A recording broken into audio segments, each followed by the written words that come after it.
Bonjour, je m'appelle Arnaud Desplechin et je suis le réalisateur de Frères et Sœurs.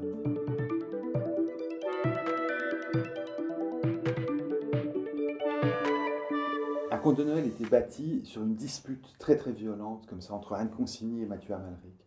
Et je terminais le film avec, il y avait des disputes de partout entre la mère, le fils, etc. C'était un film choral.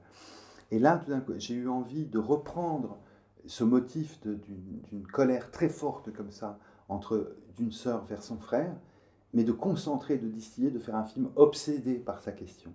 Donc au lieu de faire un film qui parte dans des tas d'intrigues qui soient plurielles, de faire un film obsédé par sa question et de régler la question. Et moi, ce qui me permet, ce conflit, il a des explications.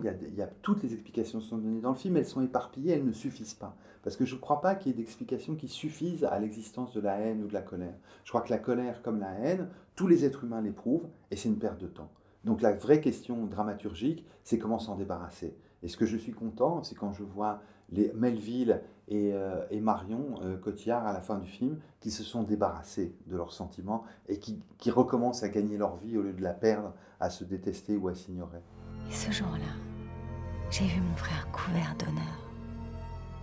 Plus tard, il est venu me retrouver.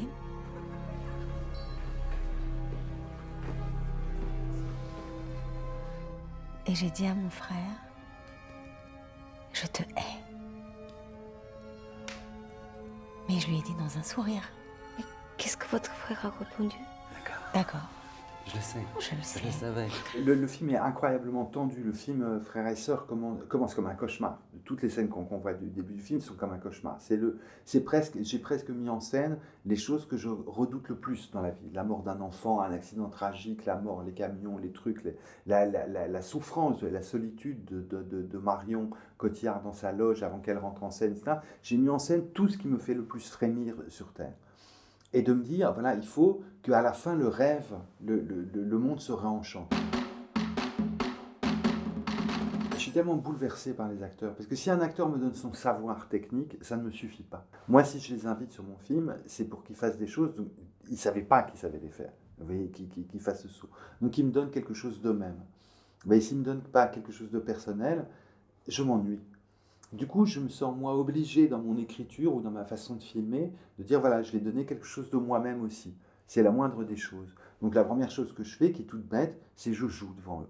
Je joue les rôles, donc comme ça, moi, je suis ridicule, toute l'équipe se moque de moi, et puis après, eux, ils jouent, ils arrivent, et eux, ils ont la classe parce qu'ils le font vachement mieux que moi, etc. Mais c'est de raconter, de me servir de moi. Donc après, je vais demander à des acteurs de passer par des sentiments très violents, je vais leur demander de servir dans leur mémoire personnelle, de leurs propres aventures, de leur propre âme, de donner une part de leur âme à la caméra. Donc je me sens obligé, moi, si je veux faire partie de la troupe, d'avoir la même honnêteté et de donner quelque chose qui soit singulier en moi, qui soit personnel, qui soit secret. Donc de me servir de mes secrets pour les transformer en spectacle.